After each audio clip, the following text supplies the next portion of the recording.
Bref, cette aptitude à la culpabilité propre aux Occidentaux, qui a fait la force de l'Occident en rendant ses sociétés plus libres et en faisant en sorte que les individus puissent collaborer plus facilement entre eux, eh bien, se transforme aujourd'hui en faiblesse de l'Occident. C'est pourquoi il n'y a presque que parmi les Blancs occidentaux que l'on trouve ce sentiment à un tel niveau.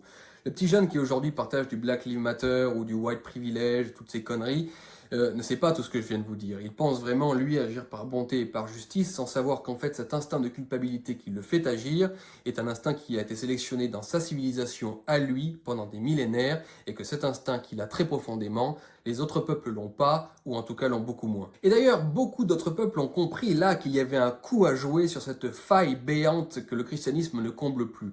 Beaucoup de gens ont compris qu'en appuyant sur cette aptitude de l'occidental à se sentir coupable, il y avait moyen de prendre le pouvoir sur lui et en tout cas de le soutirer un peu du pognon. C'est facile de soutirer du pognon à un blanc, il suffit de le faire chialer. Ça ne marchera pas du tout avec les autres peuples, mais avec le blanc ça marche très bien. En somme, l'occidental se sent coupable non pas parce qu'il est le pire d'un point de vue moral, mais précisément parce qu'il est le meilleur. On peut l'accuser justement non pas parce qu'il manque de moralité, mais parce que justement il n'en a que trop. C'est un hallucinant paradoxe, mais c'est comme ça, et après tout, c'est toujours le gentil garçon qu'on raquette.